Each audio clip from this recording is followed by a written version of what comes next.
buenas noches a todos y bienvenidos a esta charla del Departamento Académico de Finanzas de la Universidad del Pacífico.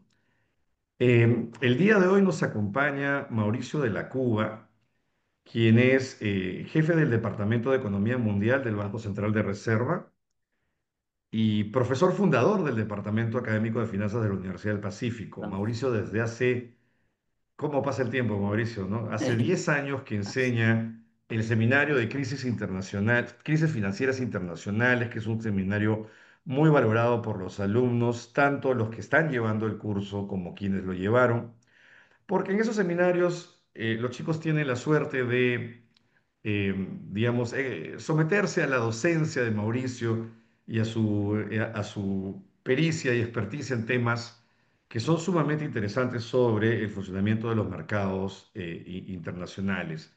Y es en los episodios de crisis internacionales que él desarrolla durante sus clases, en donde creo que uno realmente comienza a desarrollar un entendimiento profundo, ¿no? de los mercados y de cómo ellos interactúan en un mundo tan complejo como el que nos ha tocado vivir. Y bueno, y el día de hoy tengo el gusto de compartir este espacio con él y con ustedes, y nos va a hacer una presentación sobre la movida coyuntura internacional, ¿no? Las economías emergentes frente a la incertidumbre global. Antes de darle la palabra a Mauricio, les quiero comentar a los asistentes que si ustedes quieren hacerle alguna pregunta a Mauricio, la pueden hacer a través del chat y yo voy a ir un poco compilando, eventualmente editando y acomodando un poco las preguntas para ver si en los últimos 10 o 15 minutos de la charla de hoy establezco un diálogo con Mauricio sobre la base de las preguntas y las inquietudes que ustedes me han transmitido. Así que bueno, paso yo a la audiencia para disfrutar de la charla de Mauricio y muchas gracias por estar acá con nosotros. gracias Diego, gracias Stephanie. Buenas noches con todos. Como dijo Diego, voy a comentar un poco la actual coyuntura internacional y un poco los canales a través de los cuales nos afectan. Y eh, la oportunidad es bastante adecuada porque han salido el reporte de inflación en septiembre, que tiene proyecciones de la economía mundial, hay como 25 o 30 páginas de coyuntura internacional, y han salido también estas publicaciones a la derecha, que son la del Fondo Monetario, que se publican dos veces al año, en abril y en octubre, con algunas actualizaciones en enero y en julio. Y también contiene una base de datos, como ven acá abajo, y acá tenemos la parte macro, la parte financiera, la parte fiscal.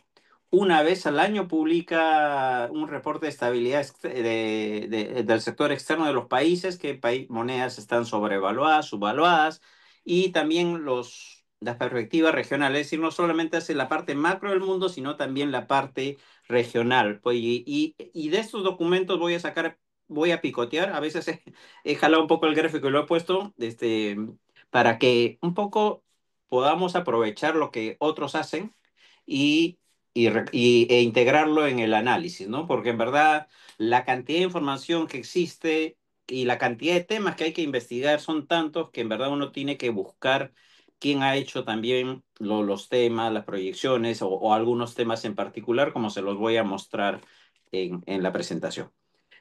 Bueno, entonces... Primero voy a ponerle las proyecciones macro de la economía mundial, el reporte de inflación. Luego voy a hablar sobre los canales de transmisión, la política monetaria de la Fed y China, que son los dos temas centrales. Luego, preguntarnos sobre si este episodio es diferente, porque estamos viendo, como habrán leído algunos, un cobre alto, en precios altos, entrada de capitales, monedas emergentes apreciándose, cobre cerca de sus récords históricos. Entonces, ¿es esta vez diferente? Algo está pasando en el mundo que con tanto caos, igual está el mundo ofreciéndonos un entorno amistoso. Y al último, consideraciones finales. Entonces, empecemos con la parte de proyecciones económicas globales. Este es por si acaso hice en cuadro así, porque los estoy copiando tal cual sale, no es que este, me haya salteado cinco cuadros, sino que es el cuadro número 6 que está en el reporte de inflación. Y lo que tenemos es que en septiembre hemos revisado al alza el crecimiento mundial, a pesar de todo. Miren por qué, en gran medida por China y por Estados Unidos. Es decir, es la proyección del 2025 hecha en dos periodos del tiempo, en el reporte de junio y en septiembre. Y ahora un poquito voy a explicar por qué se revisan. Y es importante eso, ver la revisión para un año, pero también hay que tener en cuenta cuáles son las perspectivas, es decir, cómo van a el año 24, 25, 26, para ponerlo en perspectiva.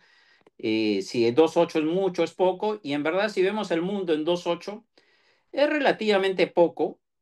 Probablemente es bastante para la cantidad de choques que hemos tenido, ¿no? Una guerra comercial, todos los conflictos geopolíticos, la persistencia y agravamiento de la guerra de Ucrania este año, etcétera, etcétera.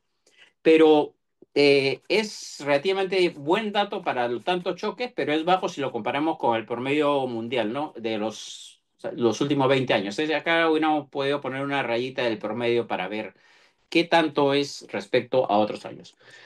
Estados Unidos va a crecer menos, pero ahí probablemente vamos a revisar un poco los datos. Ahora le voy a comentar. Por otro lado, tenemos Europa con un crecimiento bastante anémico, Alemania, que era el milagro de la eurozona, ¿no? Era el hombre, como le decían, el hombre con el enfermo con euroesclerosis en el inicio del siglo.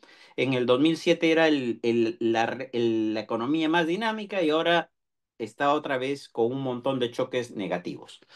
Y China está con una tendencia a un crecimiento más moderado, ya no va a volver a crecer a las tasas de 10%. Japón se está recuperando un poco, pero se está recuperando con bastantes presiones inflacionarias. Y América Latina tiene un crecimiento bastante anémico si consideramos que, por ejemplo, no sé, Perú antes de la crisis financiera global llegó a crecer a tasas de 8 o 9%. Y, y bueno, las tasas de América Latina a principios de este siglo eran bastante más altas que estas.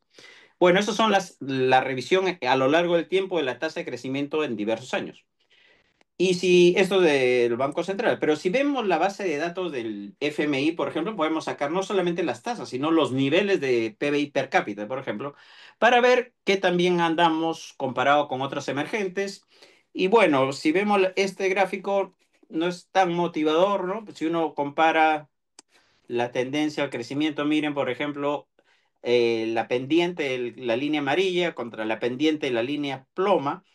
Quiere decir que obviamente Asia emergente está creciendo más rápidamente, a pesar de que China se está desacelerando. Y tal vez más grave aún, o sea, es esto, ¿no? El punto de partida. Miren cómo empezamos hace 40 años, 45 años, con ese diferencial entre Asia emergente y América Latina, ¿no? Cómo se va cerrando la brecha con el crecimiento extraordinario que ha tenido China, el sudeste asiático, India, Vietnam, entre otros.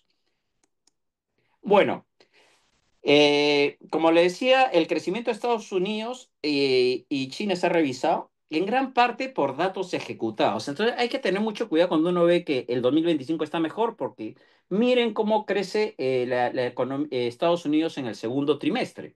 Entonces siempre hay que mirar la data, examinarlo un poco, hurgar un poco, porque con la guerra comercial, por ejemplo, ha habido bastantes cambios en el comportamiento de consumidores e inversionistas. Y esto, por ejemplo, lo he sacado del reporte del World Economic Outlook, Perspectiva de la Economía Mundial de octubre, para darnos una idea de a lo que me refiero. Miren, por ejemplo, Estados Unidos y miren China. Crecimiento trimestral, ¿qué contribuye al crecimiento? Y vemos que, por ejemplo, lo que fue una exportación en neta negativa, es decir, un incremento fuerte de importaciones de Estados Unidos, fueron las exportaciones altas de China. Y en el segundo trimestre sucede al revés. O sea, es decir, los agentes se adelantaron a importar bienes de consumo, bienes de capital antes de los aranceles, y después la tendencia se revierte, ¿no? Ya China exporta menos a Estados Unidos. Sin embargo, hay data que aparentemente China está un poco reasignando sus bienes a otros mercados. Eso también hay un recuadro completo de 3, 4 páginas en el reporte del fondo, que en verdad no lo he leído todavía con detalle, pero ahí dice que no solamente es que China esté usando una ruta alterna para poder entrar a Estados Unidos, sino que aparentemente también está reasignando mercados. Entonces, lo que es caída aumento de importaciones y exportaciones netas es aumento de exportaciones y después la figura al trimestre siguiente se revierte. Es decir, si vemos en el cuadro de la izquierda, lo que tenemos es un aumento de las importaciones en el primer trimestre. ¿Por qué? Porque la gente empezó a consumir más bienes de consumo duradero. Es decir, hay una ejecución que está un poco no muy clara qué tanto efecto es adelanto de importaciones en previsión de los aranceles que iba a aplicar Trump y que al final aplicó en abril, y qué tanto es dinamismo de la economía. Pero este dato, el segundo trimestre de 3,3 alto, ha llevado a que se revise la proyección de crecimiento de 2025. Y en China también sucede algo parecido, que el segundo trimestre fue mejor que lo esperado. Sin embargo, si uno ve la confianza del consumidor y de los inversionistas, vemos que está en niveles bajos.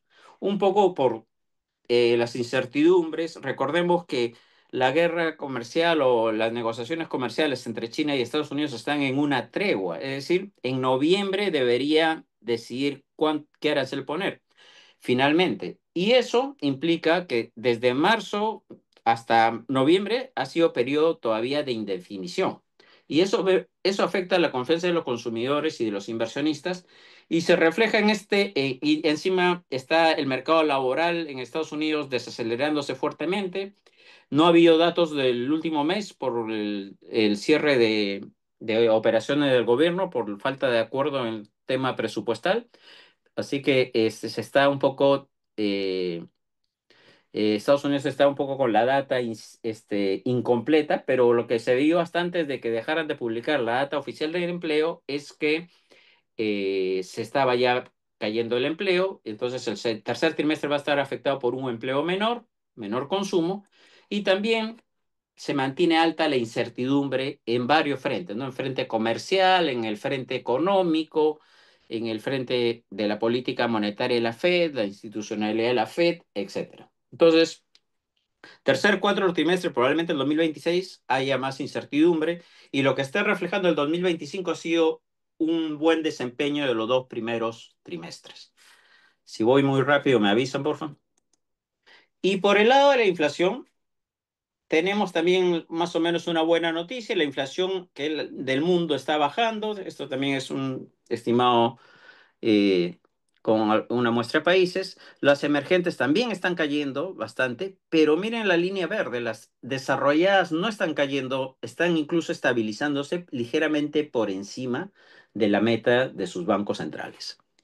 ¿Qué está afectando? Acá también, bueno, acá salió un poco tímido el gráfico, pero se puede ver. Concentrémonos en la línea negra.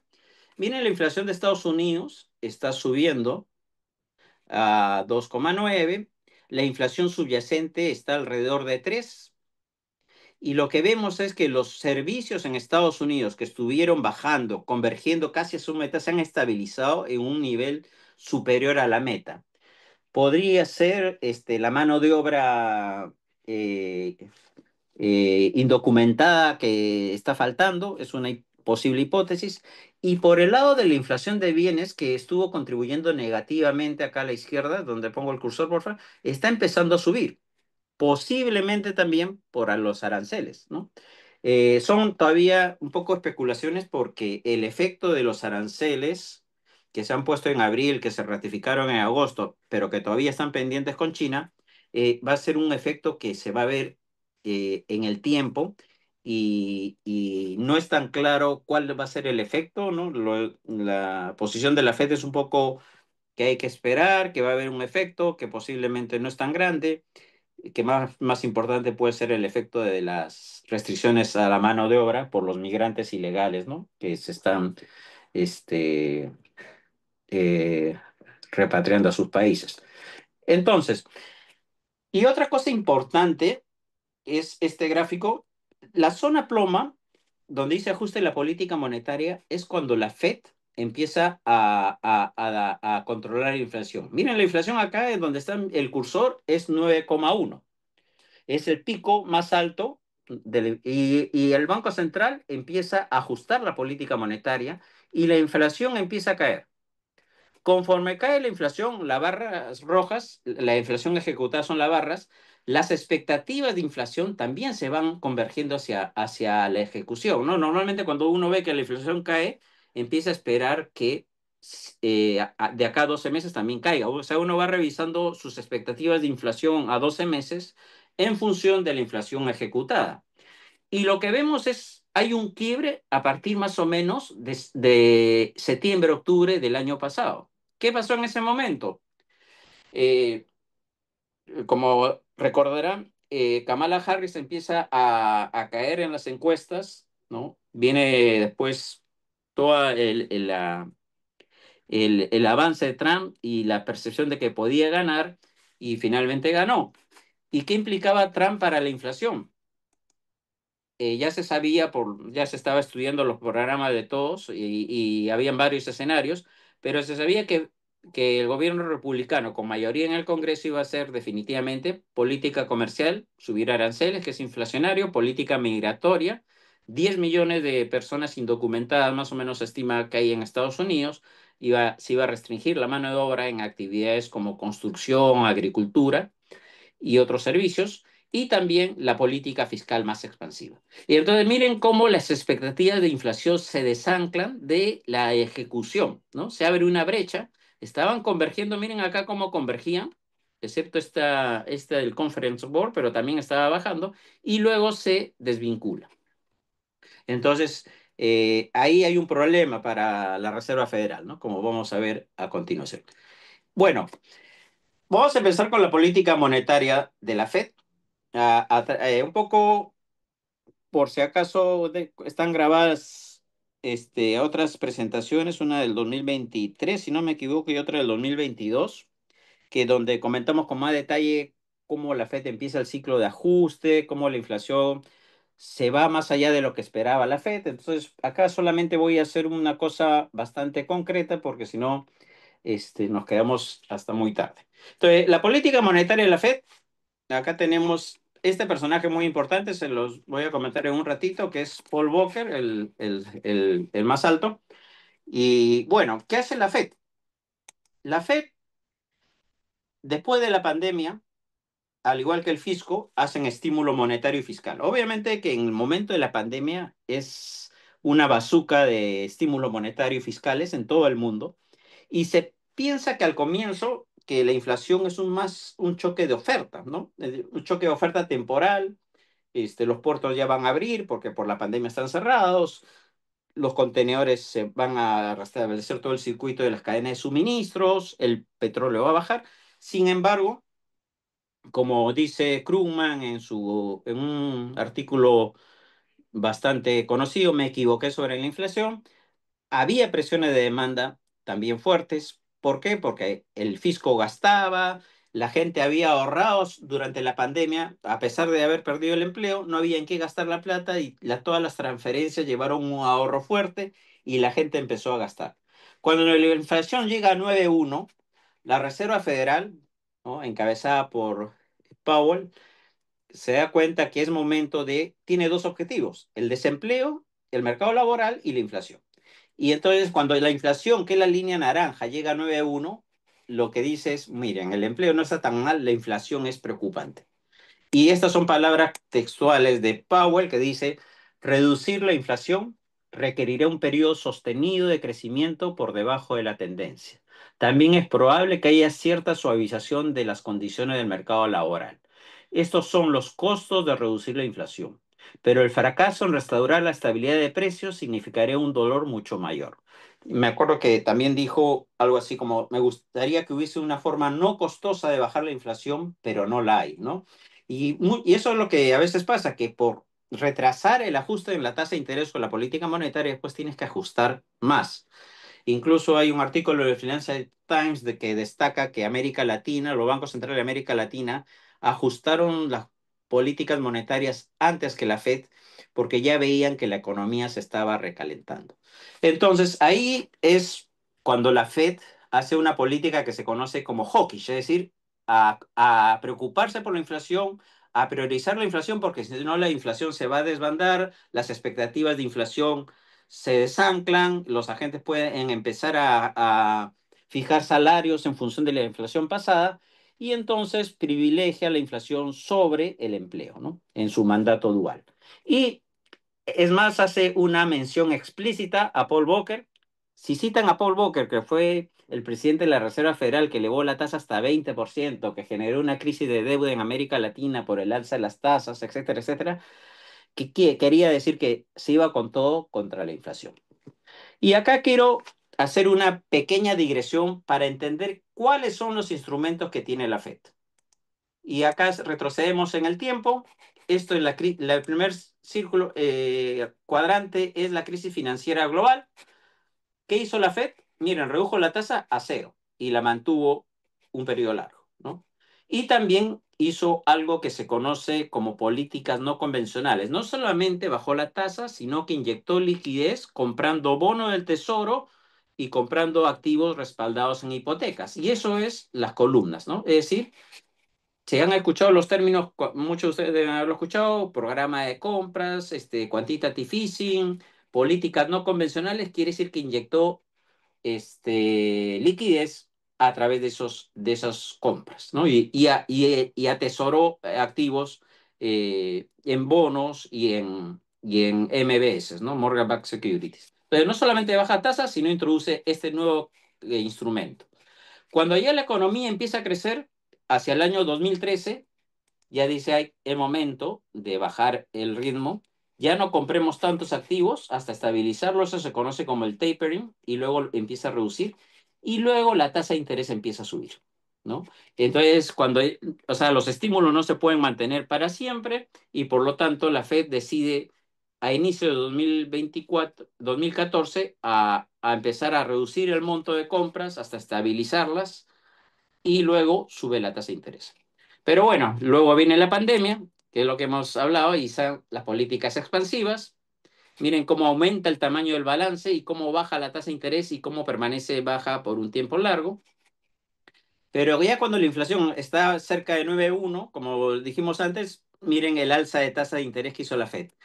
La subió en una forma realmente poco usual, 75 puntos en 2 o 3 reuniones seguidas. La pendiente de esta alza casi es una línea vertical, ¿no? Y a su vez reduce la liquidez y ya no compra, lejos de comprar activos, los vende.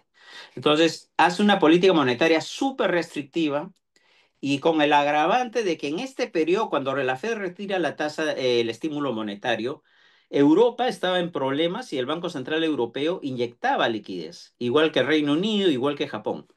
Acá el ajuste es mucho más brusco.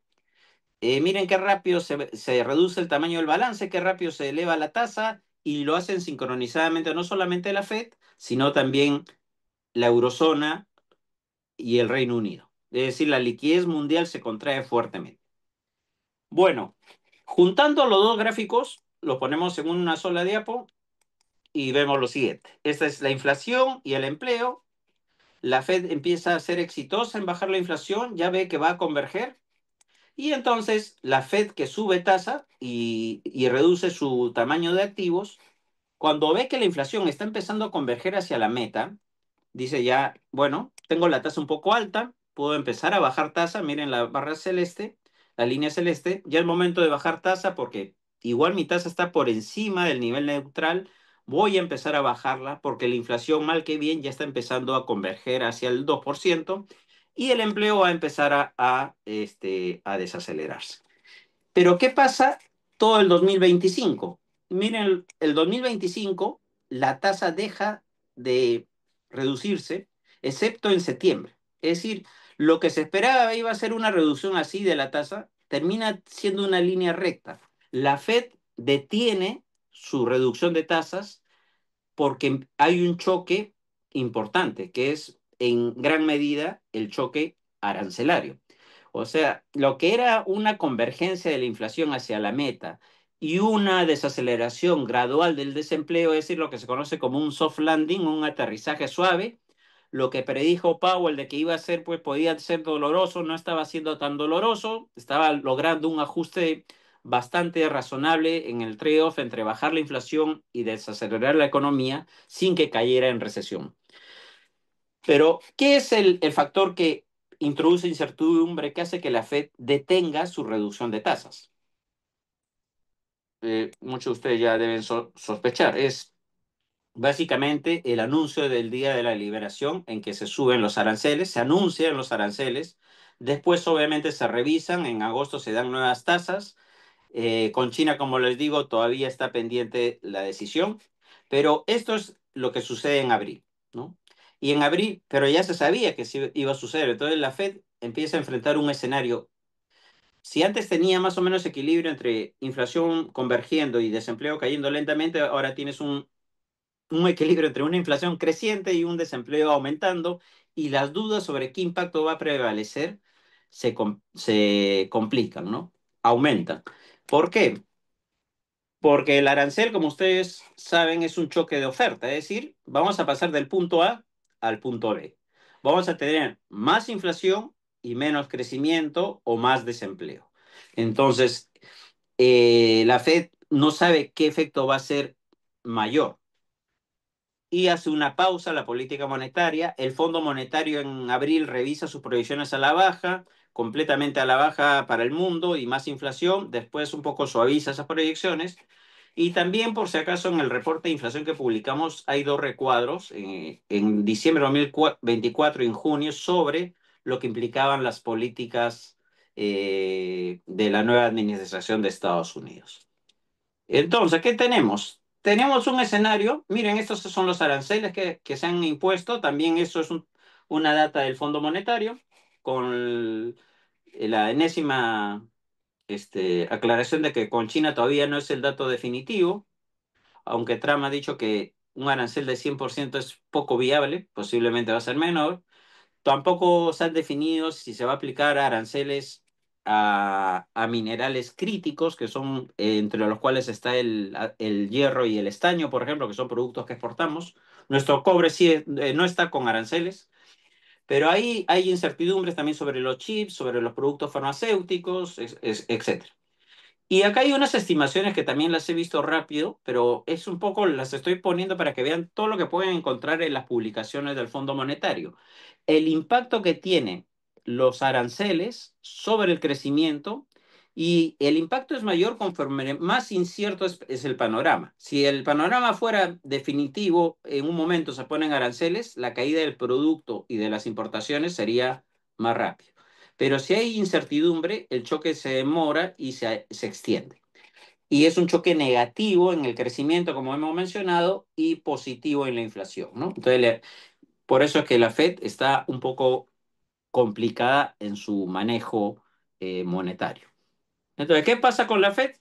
Un poco resumiendo, con la nueva administración en Estados Unidos, las expectativas de inflación por las políticas que se iban a dar llevan a que la Fed se vuelva más cauta en reducir las tasas rápidamente.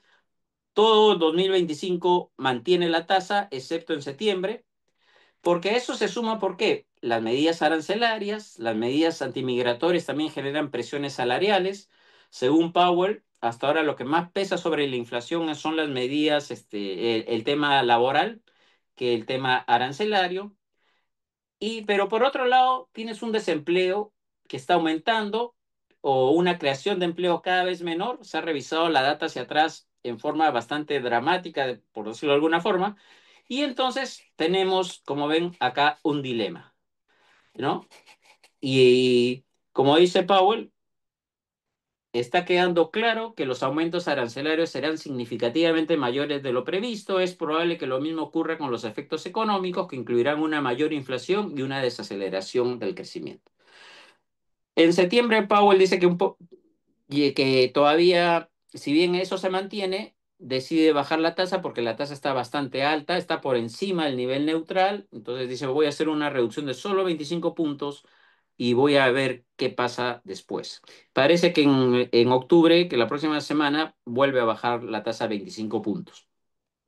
Pero obviamente que tiene este dilema, ¿no? Como se ve bastante gráfico en esa foto.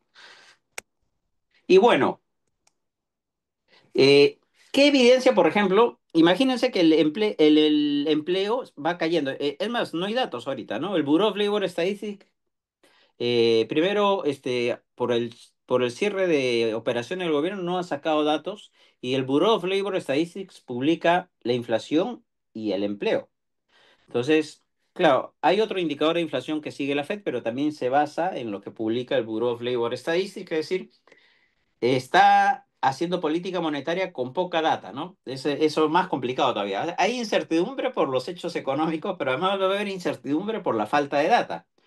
El Financial Times, acá creo que no se ve muy bien, pero bueno, lo que destaca en el artículo del Financial Times es la evidencia de que hay bienes transables, es decir, bienes que se importan, que están subiendo de precio, ¿no? Ahí lo voy poniendo unos datos, lo pueden leer después, pero básicamente está aumentando este, costos de bienes minoristas que se importan, muebles, herramientas, café, ropa de mujer, latas de alimentos, o si sube el acero, muy probablemente eso suceda.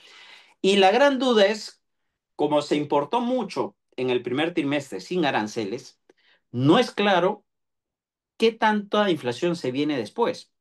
¿Qué tanto los agentes que han importado sin aranceles están cobrando el producto en Estados Unidos al minorista sin el arancel o ya lo están empezando a incorporar o se están comiendo los márgenes para no afectar su participación en el mercado? Esa incertidumbre es bien grande, ¿no? Y lo que también hemos publicado en el reporte de inflación, por ejemplo, algunos bienes que tienen un alza de precios en los últimos 4 meses desde que se impuso el arancel. Herramientas y ferretería, por ejemplo, sube 4,3% en 4 meses, es bastante, abril, mayo, junio, julio. Partes de vehículos, artículos recreativos, artículos del hogar, ¿no? Y hay varios que han subido.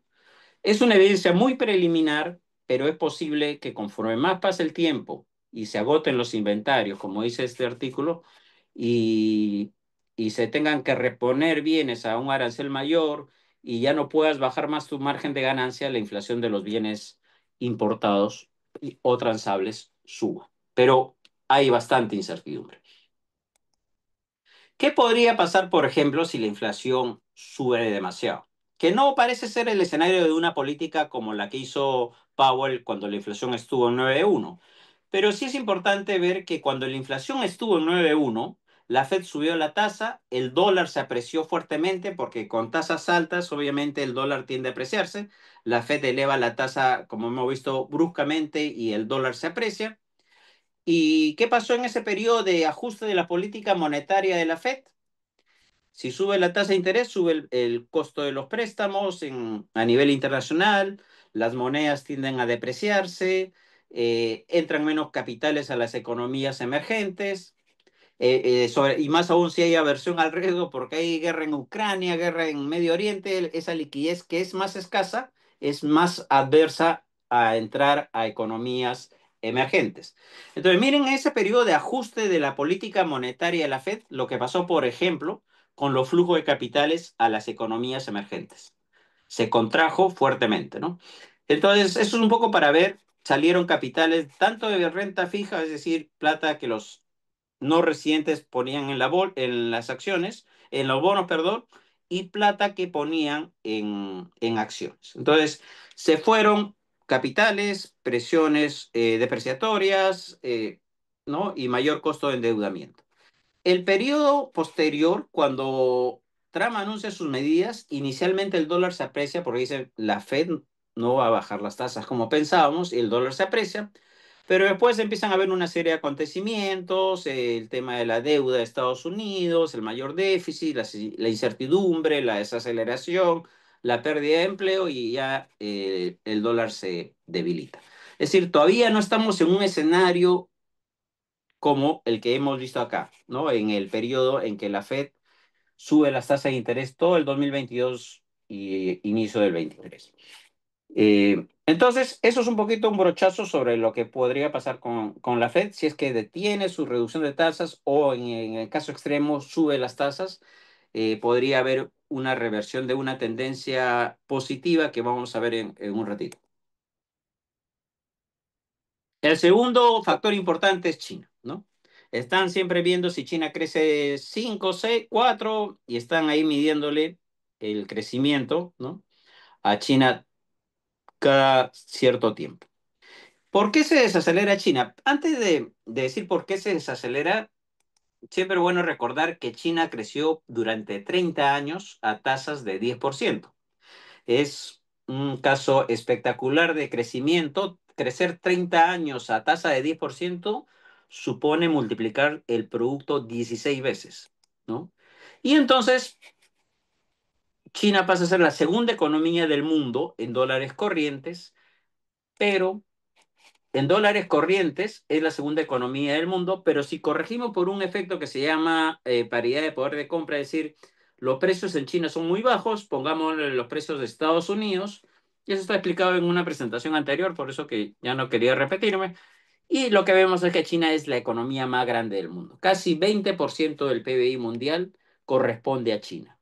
E India, que era la sexta economía más grande, cuando corriges por los bajos precios, es decir, les pones a todos los bienes de esos países el precio a Estados Unidos, su participación aumenta. Entonces, China es la primera economía del mundo, casi 20% del PBI. Por eso que nos preocupa, pero nos preocupa también por lo siguiente. Miren el peso, bueno, miren el peso que tiene China de 1 o 2% en el año 80 a 19%. Eso también explica el gráfico inicial de por qué nuestro PIB per cápita de América Latina se está quedando cada vez más rezagado respecto a Asia emergente, ¿no? Bueno, pero lo que nos preocupa en gran medida es esto. China pesa 20% del PIB mundial, pero consumía antes de la crisis financiera, o hasta hace poco incluso, hasta antes de la pandemia, 50% del cobre, ¿no? Uno diría, si la economía pesa 20%, debería consumir más o menos el 20%. Y eso es importante porque vamos a ver después, para lo que vamos a ver después, que no importa solamente cuánto crece China, sino cuál es la dinámica del crecimiento chino. Y entonces uno entiende por qué China consume el 50% del cobre, porque el crecimiento de China está acompañado de una gran migración de las zonas agrícolas del norte hacia el delta del río Perla, hacia el sur, hacia el sureste, donde están todas las zonas francas, y tiene que hacer urbanización. Redes eléctricas, transporte, construcción. Casi la mitad del cobre que consume China está vinculado al proceso de urbanización.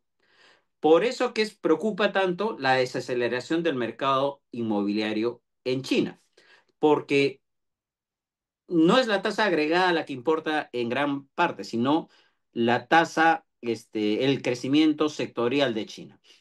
Y si China deja de crecer y la posta no la toma Pakistán, Bangladesh, India, Vietnam, que son países que requieren urbanización, y la toman otros países que ya están urbanizados, obviamente la demanda por cobre va a caer.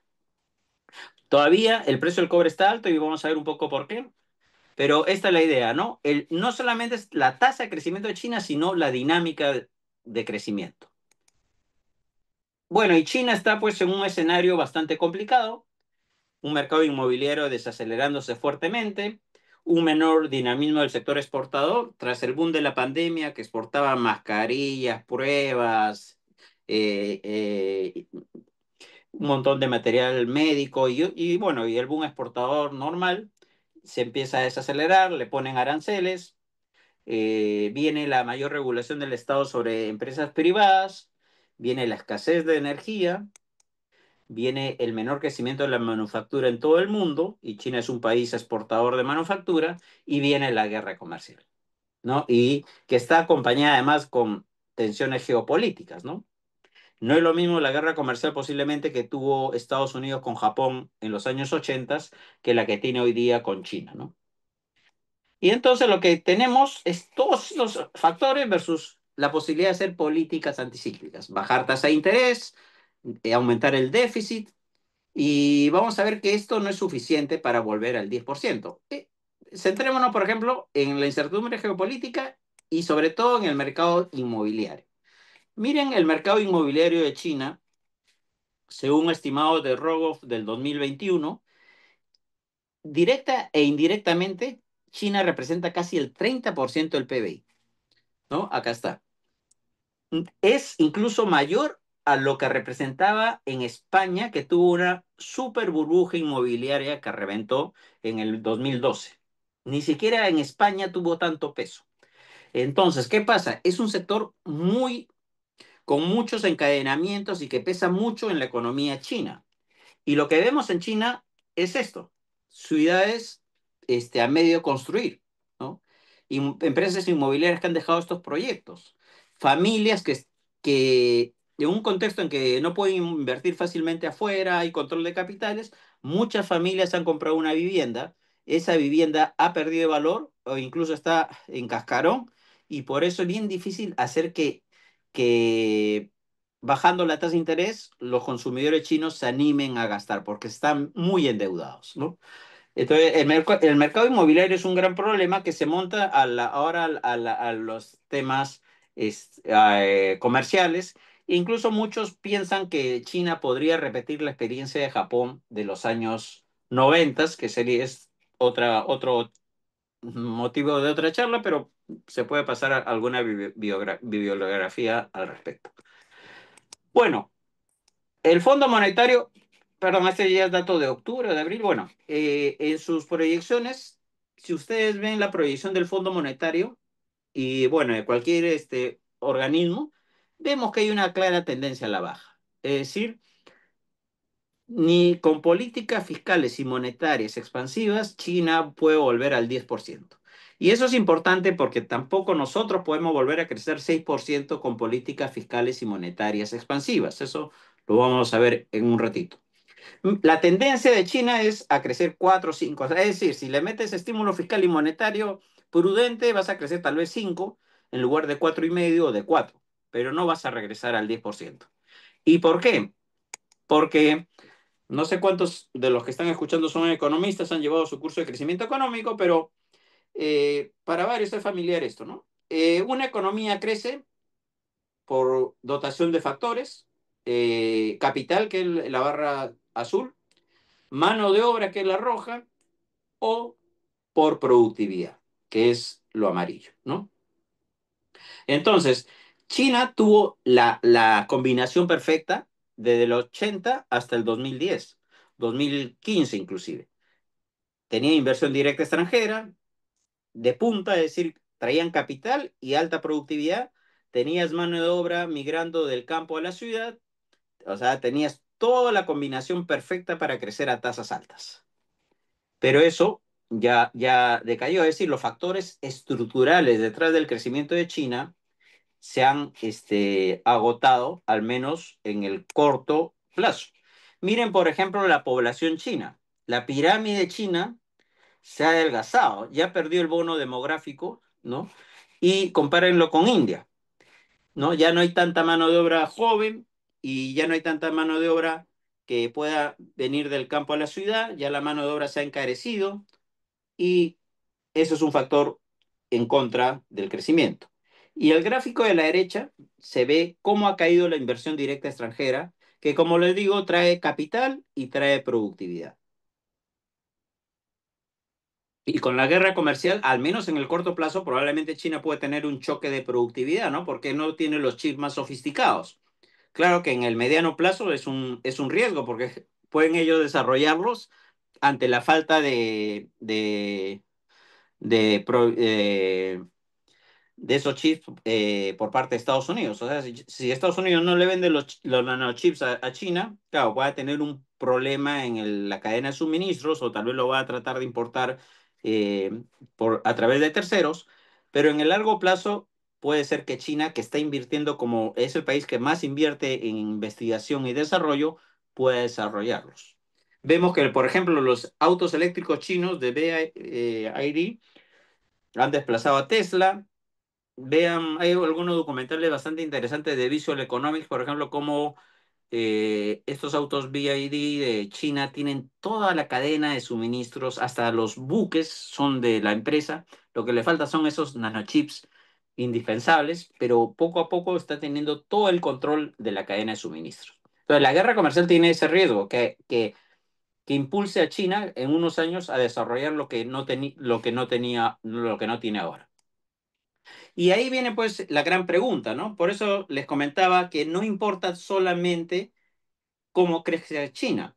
¿Por qué el precio del cobre no ha caído? Es más, está en nivel, hace unos días estuvo cerca de sus máximos históricos, a pesar de la desaceleración, a pesar de las guerras, de la política comercial, en parte porque China está liderando el cambio tecnológico hacia energías verdes. Algunos dicen que es paradójico que China ahora sea el bastión del libre comercio y del compromiso medioambiental, cuando antes usaba carbón como principal fuente de energía. A la izquierda ven los carros eléctricos que consumen 4 o 5 veces más cobre que un auto convencional y los paneles solares que también consumen bastante cobre, consumen bastante plata. Y entonces es posible que eso esté apoyando eh, la demanda por cobre. La pregunta es, ¿qué pasa si China ha producido demasiados paneles solares el año pasado y el próximo año con las restricciones arancelarias, igual con los autos, les sobra autos y no va a producir la misma cantidad?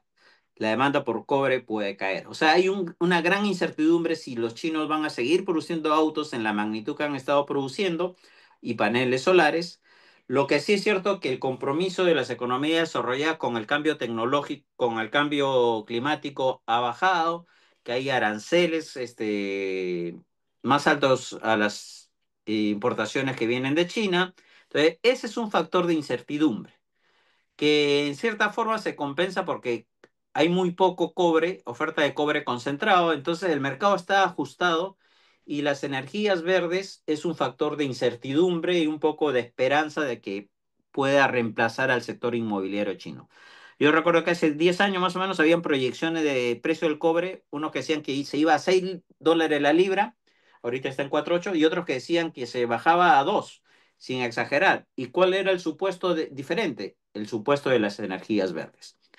El tema es que las energías verdes, la transición se está dando, pero se está dando un poco más lenta, ¿no? Y algunos países que han avanzado rápido en la transición de las energías verdes han tenido problemas, como Australia, Canadá. Entonces, esta transición, mientras más lenta sea, menos favorable va a ser para el cobre. Es un tema pendiente, queda la pregunta a futuro, ¿no? Pero nuevamente, o sea, ya no importa tanto si China crece 8 o 10, más importa cuál es la dinámica sectorial.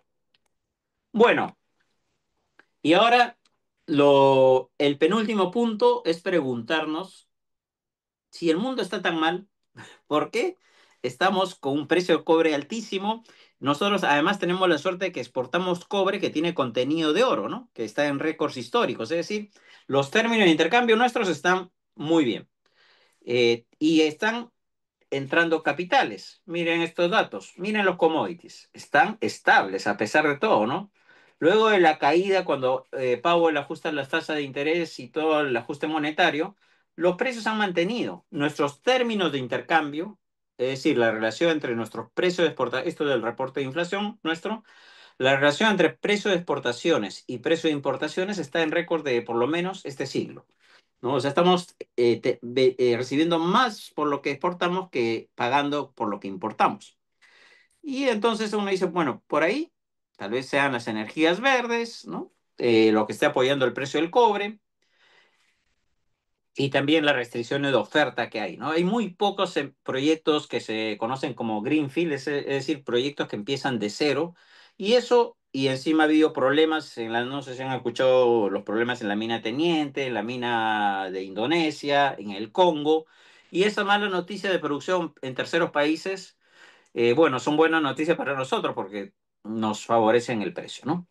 Y por el lado de los flujos de capitales, miren cómo después del anuncio de la guerra comercial o del Día de la Liberación, se van los capitales de las economías emergentes, pero luego entran. El último dato se ha salido negativo, pero miren, después del Liberation Day o Día de la Liberación, regresan los capitales a las economías emergentes. Es decir, entran a los mercados de renta fija y entran a las acciones, que es lo rojo. O sea, ¿por qué? Y el dólar que se había fortalecido se debilita, ¿no? Es una tendencia global, no solo en Perú, en todo el mundo el dólar se ha debilitado, en parte porque mal que bien, la Fed va a bajar tasas lentamente, más lentamente, pero va a bajar. Eh, los mercados se han asustado un poco de las paquetes fiscales de Estados Unidos y del nivel de deuda que tiene. Incluso ya perdió la única, le quedaba una clasificación triple A, que ya la perdió, es decir, ya no tiene triple A en ninguna de las tres grandes agencias. También tenemos que Francia tiene problemas para aprobar su presupuesto.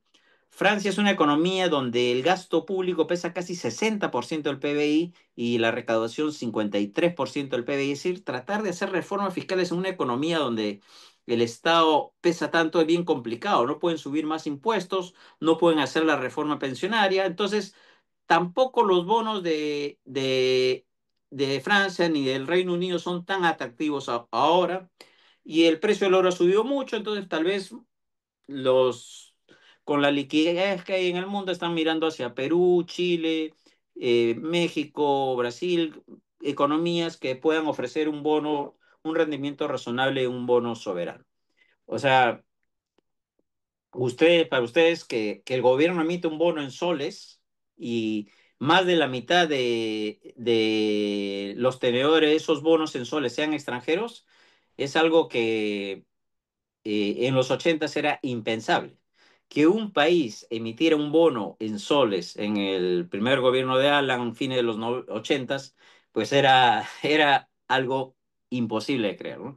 Para que vean cómo ha cambiado las condiciones, entonces nosotros nos podemos financiar relativamente en condiciones favorables, están entrando capitales, tenemos buenos términos de intercambios y tenemos superávit en cuenta corriente después de varios años. O sea, es decir, los buenos vientos del exterior siguen soplando a pesar de que el mundo está mal. Lo cual no quiere decir que esto vaya a seguir. O sea, en verdad, estamos absorbiendo choque tras choque y el mundo no está tan mal porque desde 2016 fue el Brexit, fue el primer gobierno de Trump. Las dos cosas eran asumidas como grandes riesgos de cola.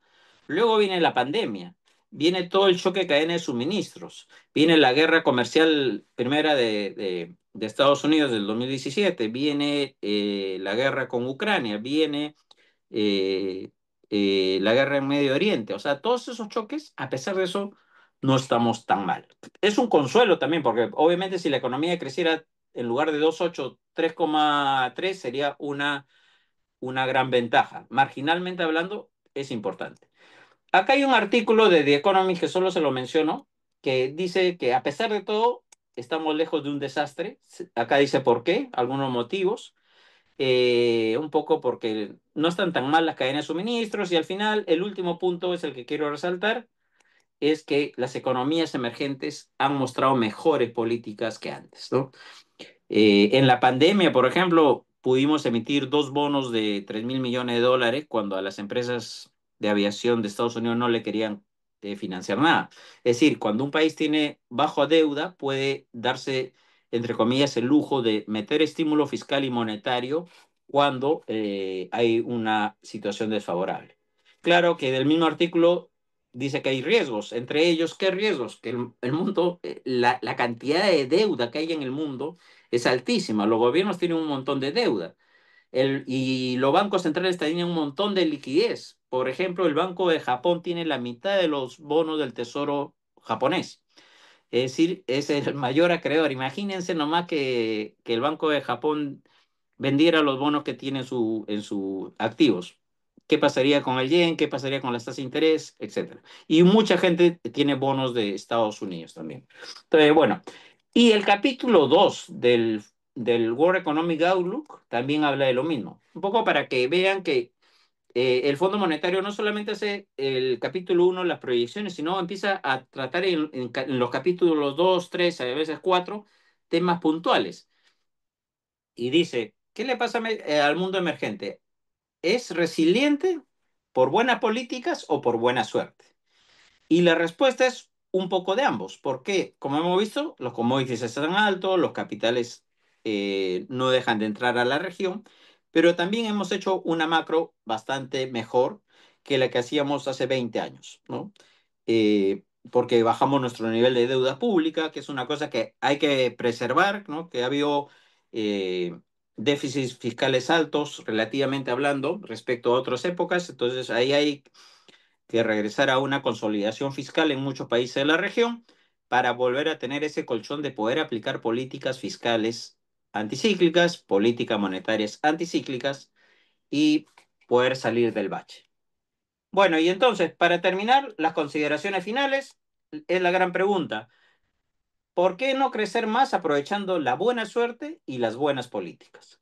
Es decir, con estos términos de intercambio, con este trae de capital, si tenemos un banco central con credibilidad que ya bajó la inflación, todavía tenemos una posición deudora de deuda pública razonable, la pregunta es, ¿por qué no metemos más estímulo para crecer más? Y la respuesta es muy parecida a la de China. Miren, por ejemplo, Perú, esto es del reporte de inflación. Perú, Chile, Colombia, en la pandemia nos fuimos para abajo, metimos estímulo fiscal y monetario y empezamos a crecer, ¿no? Pero miren qué rápido el crecimiento se ha estancado. No estamos creciendo a tasas y Asia nos lleva de encuentro en cuanto a tasas, a pesar de que China crezca menos. Y la respuesta se ve en el gráfico de la derecha, que la he tomado también del Fondo Monetario, pero de los reportes regionales que corresponden, por ejemplo, a América Latina. Miren el gráfico del centro. La pandemia te tumba el producto por debajo del potencial, pero rápidamente, en parte en Colombia por el estímulo fiscal que persiste bastante más allá del 2021, o en Chile porque se retiran fondos de los fondos de pensiones para gastar, rápidamente la economía ya empieza a recalentarse y ya no puedes hacer más estímulo porque si no generas presiones inflacionarias. Entonces ahí el fisco, Perú ajustó la parte fiscal, Perú ajustó la parte monetaria para evitar esas presiones por encima. Entonces, nos gusta o no, nuestro potencial es el problema. Nuestro potencial es bajo. Lo que puede hacer la política monetaria y fiscal, y eso es importante en víspera de un ciclo electoral, no puede la política fiscal y monetaria generar un crecimiento alto si tu potencial no te lo permite. Y tenemos un potencial que está siendo cada vez más bajo. ¿Ah? Miren, por ejemplo, Perú ahorita, según estimaciones que ha sacado el BCR, está alrededor de su potencial. La brecha producto, es decir, el PBI observado menos el PBI potencial, está más o menos parejo. Otras estimaciones acá de los bancos centrales, por ejemplo, muestran que el único país que tiene persistente brecha producto positiva, ¿qué quiere decir brecha producto positiva? Que Brasil está creciendo por encima del potencial, en parte por estímulos fiscales, en parte por buenos precios de la soya. ¿Y qué le pasa a Brasil que está creciendo por encima del potencial? Pasa lo siguiente, miren, la inflación está subiendo y Brasil ha tenido que subir tasas hasta 15%, ¿no? La tasa nominal y la tasa real. Es decir, no hay fórmula mágica, apenas tú creces por encima de tu potencial, eso se va a reflejar por lo pronto en inflación. Por eso ahí también la gran pregunta es, ¿hasta cuándo Estados Unidos puede emitir liquidez? ¿Hasta cuándo se puede aumentar la deuda pública? Porque nos gusta o no, la tolerancia que tiene el mercado mundial a la deuda de las economías desarrolladas es mucho mayor que la tolerancia que tiene a las economías emergentes. Bueno, pues el hecho concreto es que no podemos crecer más allá del potencial. Nosotros teníamos, si no me equivoco, el Banco Central también sacó un recuadro calculando el PIB potencial que estaba hace un tiempo alrededor de 5 o 6% y ahora está entre 2,5 y 3. Entonces, el tema es qué hace crecer el potencial. Y acá también el fondo, miren, el Fondo Monetario en octubre del año pasado hizo un poco la misma contabilidad de crecimiento que hemos hecho para China, pero para América Latina y comparemos con Asia. Miren, la productividad es un determinante grande en el crecimiento de Asia y lo va a hacer en el futuro, comparado con América Latina. La inversión, miren, la inversión de América Latina es baja con respecto a la que de Europa emergente, incluyendo la inversión pública. Es decir, nos falta todavía aumentar el potencial, ¿no? Para poder crecer. Necesitamos más inversión, más productividad, una serie de reformas micro y macro. Hay hasta estimaciones en este perspectiva de la economía mundial que si los niveles de delincuencia de América Latina mejoraran hasta alcanzar el promedio mundial, habría un impacto positivo del PBI potencial y reformas estructurales, ¿no? Obviamente. Y lo interesante de esta publicación que sacó el Fondo Monetario para América Latina el año pasado es que pone una agenda de reformas por país. Porque eso de hablar de hay que hacer reformas siempre suena a chamullo, ¿no? Pero sí hay una agenda pendiente. Por ejemplo, en Brasil, una de las reformas pendientes es la apertura comercial, igual que en Argentina, ¿no? Y va señalando reformas pendientes para que el PBI potencial crezca más. Y un dato más o menos sugerente es que cuando América Latina hizo reformas en los años 90, acuérdense Argentina, Perú, ¿no? Brasil hicieron reformas. América Latina excepcionalmente creció por encima del promedio de las economías emergentes, ¿no? Ese boom que tuvimos de Estados Unidos creciendo fuerte, el boom tecnológico del Internet, del código de barra, los celulares, ¿no? Las computadoras es un boom de productividad que también nos benefició a nosotros, ¿no? Y después vino la década, el principio del siglo, de este siglo, con el boom de China. Ahora la gran pregunta es qué puede impulsar otra vez el crecimiento de las economías emergentes. En el caso peruano, una de las expectativas es este tema de las energías verdes. Pero no todo depende del mundo, o depende del mundo, pero también de nosotros. Este es un dato también interesante. ¿Por qué? Miren cuánto pesa China, cuánto pesa el consumo, y con esto terminamos. Eh, ¿Cuánto pesa China en el crecimiento, cuánto pesa el consumo de China dentro del PBI de China? Pesa 40%. ¿Cuánto pesa en Estados Unidos? En la Unión Europea, 60-70%. Es decir, en China y en India el consumo pesa poquísimo, ¿no? En China pesa 40%. Y China quiere crecer desde fuentes externas hacia fuentes internas. ¿Y por qué les cuento eso? Porque miren, por ejemplo, acá iba a corregir esto, perdón, acá hay un pequeño error. Tendría que cambiarle los títulos, pero bueno, el hecho concreto es que nosotros abastecemos muy poco de productos agrícolas a China. Y en parte, ¿por qué? Porque hay restricciones fitosanitarias que China coloca a las exportaciones peruanas. O sea, le vendemos harina de pescado, cobre, eso lo podemos vender a cualquier lado. Lo importante es poner en la mesa de una familia china el arándano, el espárrago, la uva, y tenemos un espacio grande para crecer, porque la participación de Perú en esos mercados es mínima. Entonces, ahí viene el tema que no importaría si China crece 6 o 5 si es que nos levantan las restricciones fitosanitarias, que en octubre Xi Jinping y Dina Boluarte acordaron revisarlas. Entonces, ahí hay un tema de negociar eso, de que levanten las restricciones y que nosotros levantemos algunas limitaciones para ampliar la oferta agrícola.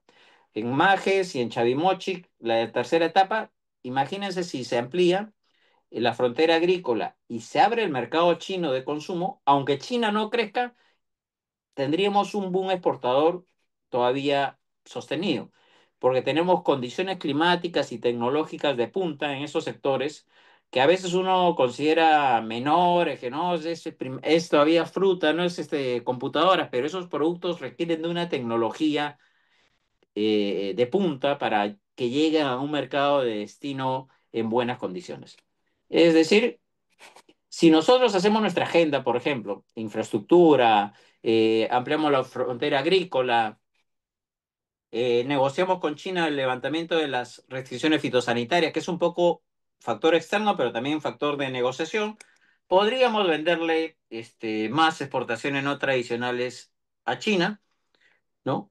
Y eso sería un crecimiento que no depende de cuánto crezca China, no depende de Estados Unidos, no depende necesariamente del mundo y nos podría dar algunos, no sé si puntos porcentuales más de crecimiento potencial.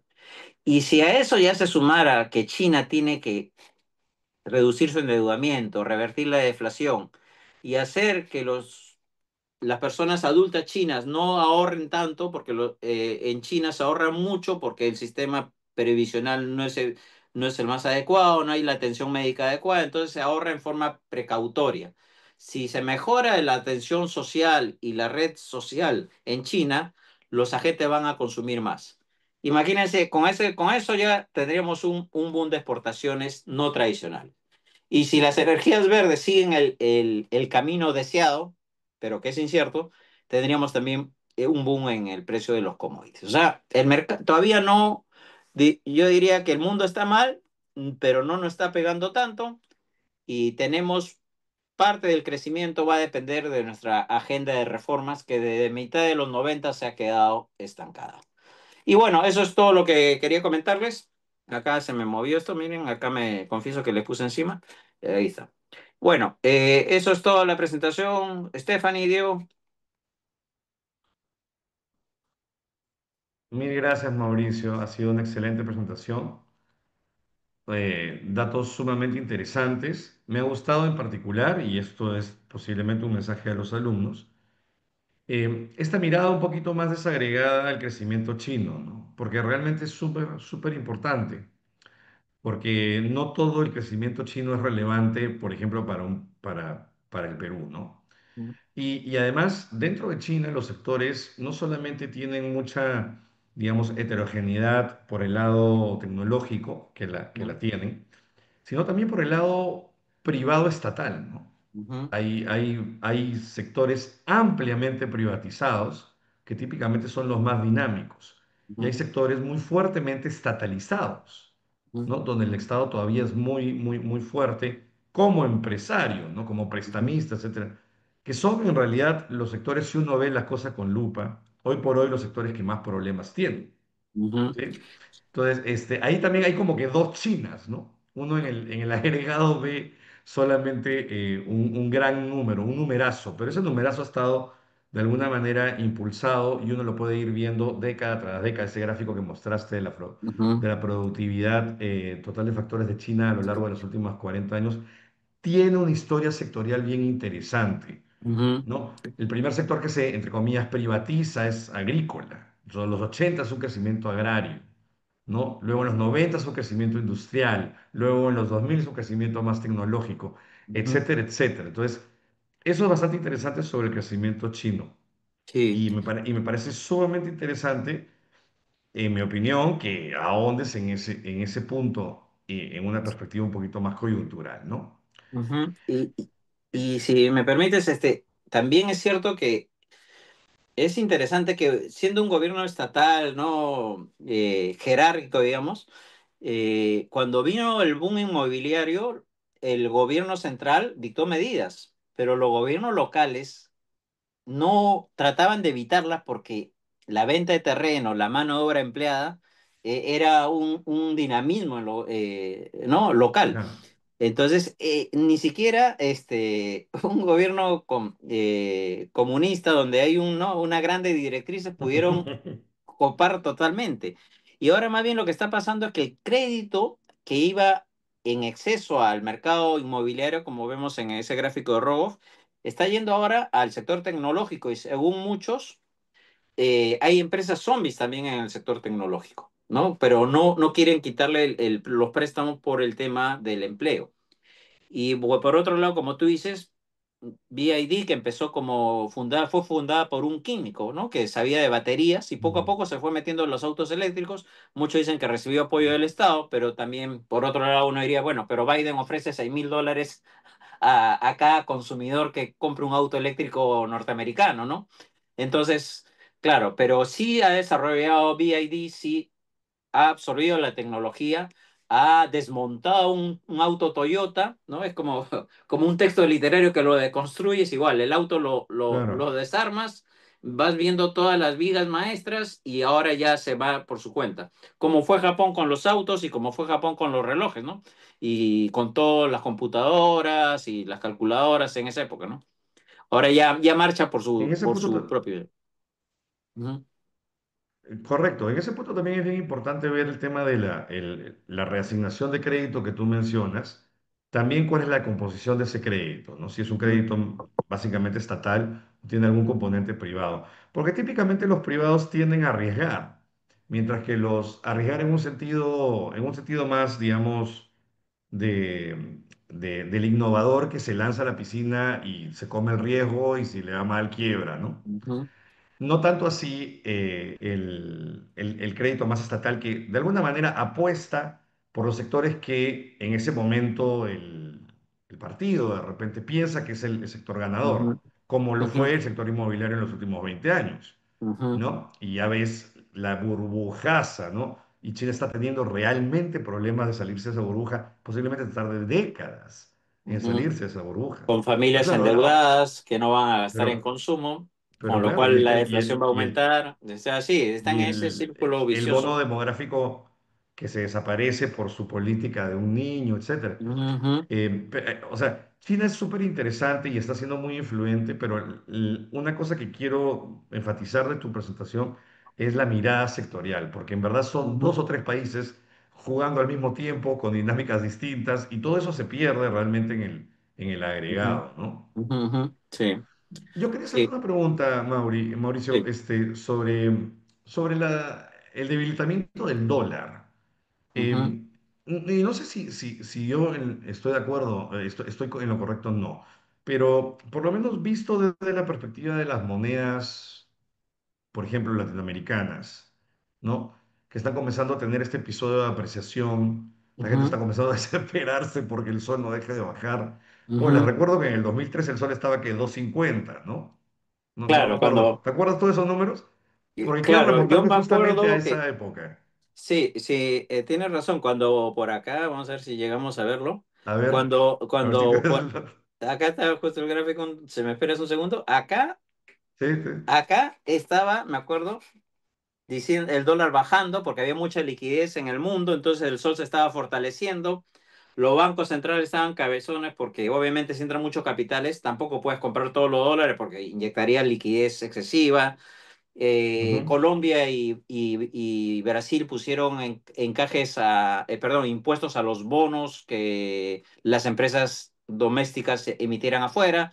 Estábamos cabezones con eso, pero viene el tapering, Bernanke habla en el Congreso y se cambia todo.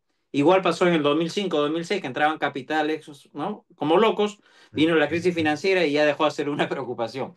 El tema es claro, es sí, una preocupación ahorita, pero nadie sabe en qué momento, si la inflación sube fuerte, que es el peor motivo por el cual para América Latina puede venir un alza de tasas es por la inflación, porque a veces, bueno, sube la tasa porque la economía está creciendo, entonces mal que bien hay un crecimiento y eso impulsa un poquito a las economías emergentes, ¿no? Cuando la Fed sube por crecimiento, por lo menos hay un factor real que está apoyando al mundo. Pero si sube porque la inflación está al alza, no hay ningún factor, va a ser el peor escenario, ¿no? Y ahí nadie sabe si se revierte un poco estos términos o si caen los precios de los commodities, también puede haber presiones depreciatorias. Pero por ahora, el mundo no está tan, las economías emergentes y en particular las que portamos commodities, no estamos tan enterados o sea, si uno no supiera qué pasa en el mundo y ve su precio de cobre, ve el precio del oro y ve los flujos de capitales, y en parte eso todo ha tranqui. respondido a que, bueno, hay mucho expectativa de que la Fed, a pesar de todo, baje tasa, el desempleo está cayendo, hay temores sobre la deuda pública de Estados Unidos, también China vendió como del 1.300.000, 1.3 billones de bonos del Tesoro americano, vendió 700.000 más o menos en los últimos Ujú, tiempos. Eso también es mayor presión depreciatoria del dólar, ¿no? Entonces hay ujú, parte geopolítica porque muchos países, este, Rusia, los países geopolíticamente no afines a Estados Unidos, por ejemplo, no han dolarizado sus reservas, ¿no? Como el caso de China. Claro. Entonces, pero también hay factores estructurales, ¿no? Una deuda de 130% con un presupuesto aprobado que va y con estas falta de consenso para aprobar el presupuesto y la duda de si, por ejemplo, la bolsa de Estados Unidos, que uno ve 30 años, la bolsa siempre suben, pero sí, es que desde los años 90 las empresas tecnológicas han sustentado la valorización de las bolsas. Entonces, ¿no? Pero ahora, claro, ahorita uno puede decir la bolsa de Estados Unidos está al alza porque toda la inteligencia artificial está para arriba. El tema es, Ujú. ¿qué pasa si eso se lo lleva a China? No, hay tanta incertidumbre que uno no sabe en qué momento cambia la coyuntura, ¿no? Y puede revertirse estas tendencias apreciatorias. Por eso lo más cauto es tener una buena posición de reservas cuando se enfrenten salidas. En el ciclo político 2021, te acordarás, Diego, salieron 16.000 millones de capitales, ¿no? Sí, claro. Y el dólar subió a 4 soles, algo que no es tanto para la magnitud del choque, pero sí era bastante para las presiones que Nuestra solía experiencia, enfrentar Perú, ¿no? claro. Entonces, Ujú. sí, las coyunturas pueden cambiar. Hablando justo del 250 PPK, decía, cuando era antes de ser presidente, decía, el dólar puede bajar a 250 y vino Bernanke diciendo que ya van a ajustar la política y todo se volteó. O sea, de un momento a otro puede cambiar la Sí, coyuntura. fue rápido. No, no, no, Ujú, no lo recordaba de esa manera, pero tiene razón. Fue rápido, efectivamente. ¿No? Incluso le llamaron como que el berrinche, ¿no? Por ujú. la reacción de los mercados ante Sí, fue una cosa curiosa porque Bernanke no había dicho nada más que conforme las condiciones del mercado lo sugirió mejoren. mínimamente, Sí, sí, así sí, sí. fue más El casi un tantrum, ¿no? El horóscopo. taper tantrum. Sí, cuando las condiciones del mercado laboral, como buenos economistas, dijo, cuando las condiciones del mercado laboral mejoren, vamos a empezar a comprar menos, pero eso será de acuerdo a la data y no será una regla mecánica. Bastó que dijera eso para que el mercado se asuste. Entonces, sí, pues, y ahorita hay tanta liquidez en el mundo que y también se están volviendo a crear instrumentos financieros sofisticados. Entonces, en verdad, hay bastante incertidumbre en el horizonte. Pero por ahora hay que construir, pues, lo que se conoce como buffers, ¿no? Mejorar la posición fiscal, no descuidarla y tener buena posición de reservas para que si llega un momento complicado, Correcto. pues se puede hacer las políticas anticíclicas que, por ejemplo, países como Argentina no han podido hacer, ¿no? Porque no han ahorrado en los buenos tiempos. Correcto, correcto. Bueno, sí, en ese contexto también hoy día justamente el Consejo Fiscal salió con un mensaje un poco apocalíptico sobre las finanzas públicas que ojalá que revierta más pronto que tarde, ¿no? Yo Porque creo que tiene que estamos ver a con lo que tiempo tú de has dicho, no ¿no? parecernos a Colombia, digamos, ¿no? Que está subiendo su déficit de estructura, ¿no? Desde la pandemia no lo ha bajado lo suficiente. Nosotros lo bajamos después de la pandemia, claro, pero otra vez ha Ujú. vuelto a ver Pero un déficit alto, hemos ¿no? regresado Ujú. con los desórdenes, sí. Así es. Ujú, Correcto. La preocupación es que no sea un tema cíclico, digamos, político, ¿no? Sino ujú, que se vuelva un tema estructural, ¿no? ujú, Ojalá que no sea el caso, pero esta interpretación rara que ha hecho el Tribunal Constitucional sobre las capacidades del Congreso de gastar, ujú. sí, sí es algo que Petroperú preocupa también. mucho desde una perspectiva estructural, ¿no? Claro, Petroperú, Claro. etcétera, ¿no? La cosa es que, bueno, yo sí he vivido la hiper y generó un consenso enorme, ¿no? Que la gente, o los muchachos, supongo que hay bastantes muchachos y alumnos que están escuchando, ¿no? O sea, los 80 fueron, si algo ayudó la crisis de los 85 al 90 fue a generar consenso sobre que el fisco, como cualquier familia, no puede gastar más allá de sus posibilidades y el Banco Central no puede inyectar liquidez como loco, ¿no? Y eso es Claro. lo que hay que recordarle a la gente porque Sí, pues. hay Pero muchos jóvenes que no lo lamentablemente vivieron. la naturaleza humana parece que es un poco destructiva y parece que las nuevas generaciones tienen que experimentar una hiperinflación o algo parecido para darse cuenta de que lo que los viejos les dicen es verdad. Sí, Pero bueno, ojalá que no sea el caso, ¿no? y a manera de anécdota, con esto termino, yo les comentaba a mis alumnos porque mi ley tiene un gran problema, porque no, o sea, lo pifean en la calle, obviamente hay muertos y heridos en términos de eso, ahorro fiscal, ¿no? Que está haciendo, que es necesario, Mm, pero es terriblemente, afecta 100% a impopular. unos cuantos y beneficia a millones con un poquito menos de inflación. Entonces, no favorece. Pero cuando Hurtado Miller, para los muchachos, cuando dijo, mandó el paquetazo, dijo que Dios nos ayude y todo lo demás, cuando el ministro de Economía de Fujimori salió a la calle y lo aplaudía, porque sabía que se estaba comiendo el sapo heredado, ¿no? Eso refleja que una crisis a veces te genera un consenso para reformas, ¿no? Pero nos detuvimos y Correcto. no hemos hecho la reforma de segunda generación, varias reformas nos han faltado, ¿no? Hemos discutido bastante sobre eso con cierto pesar, ¿no? Que Ujú. tenemos que retomar el ímpetu reformador, ¿no? Que se murió. ¿Cuándo se habrá muerto Mauricio? En el 2010 más o menos, ¿no? Pero mediados de los 90 ya se había detenido, ¿ah? O Ya se sea, había la detenido primera fue fuertemente, ¿no? apertura comercial, ¿no? Algunas privatizaciones, y No, también pero el vino el boom marco, tecnológico que se montó, ¿no? O sea, y el no, internet, celulares, todo eso, pero eh, no lo hemos contabilizado, lo hemos contabilizado en nuestro favor, pero vino de afuera, ¿no? Esa vino de afuera, productividad pero fue... en parte ahí lo que impulsó justamente eso ha sido a comienzos de los 2000 la firma de TLCs y la Ujú, apertura claro. decidida de la economía, ¿no? Casi Y de el manera crecimiento de unilateral, China. ¿no? Ajá, efectivamente. ¿Ah? Y más el crecimiento de China Eso ha sido empalmó con bastante Estados importante, Unidos, que ¿no? ya se desaceleraba, ¿no? Porque vino las Torres Gemelas, la burbuja bursátil que revienta, el precio del petróleo que sube, pero empalma China, ¿no? Y eso nos... Entonces, Y pues ahora son todas vamos las a ver condiciones. qué motor falta, qué motor nos empuja. Aparte Son de todas las lo... condiciones o sea, a mayor apertura, con ya política monetaria saneada, un marco fiscal que comenzó a funcionar bastante bien, ¿no? Ya refinado, ¿no? Las primeras reformas, como Ujú, tú bien dices, se hicieron en los noventas, pero hacia finales de los noventas se hacen las leyes de transparencia, las reglas fiscales, etcétera, ujú, ¿no? Y claro, todo eso lleva, por ejemplo, al grado de inversión. Entonces, claro. yo creo que Que hay que yo cuidar creo, bastante. Ujú, claro, cada día que pasa lo están golpeando más. Y yo ujú, creo que por ahí se acaba el ímpetu reformador, ¿no? Porque hace ujú, unos 15 años que no se hace nada, ¿no? Y claro. hay que ver cómo lo recuperamos. Pero bueno, Claro, lo que hace la macro es salvarnos de caídas en el 83 cuando Boker sube tasa y tenemos un fenómeno en el niño, caemos 13%, por ejemplo, ¿no?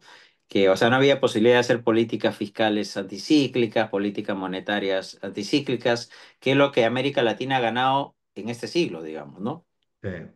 Y tal cual. que hay que preservar, Hay digamos. que, hay que cuidarlo, ¿no? Para poder dar espacio al resto de cosas, ¿no? Es súper, Exactamente. súper importante. Bueno, Mauricio, quiero agradecerte enormemente por nuevamente una charla súper entretenida. Siempre nosotros nos beneficiamos de la gran cantidad de información que nos compartes y, por supuesto, la docencia con la que la compartes. Eh, Gracias a usted, les man. recuerdo, les recuerdo a todos y sobre todo a los alumnos que Mauricio es profesor del Seminario de Crisis Financieras Internacionales ofrecido por el Departamento de Finanzas. Es un curso muy bonito, muy bien evaluado de manera sistemática, ¿ok? Y constante. Así que bueno, si en el futuro quieren llevar algún electivo interesante, con un fuerte toque coyuntural y con un análisis bastante profundo, yo creo que podrían pasarla muy bien en el seminario de Mauricio.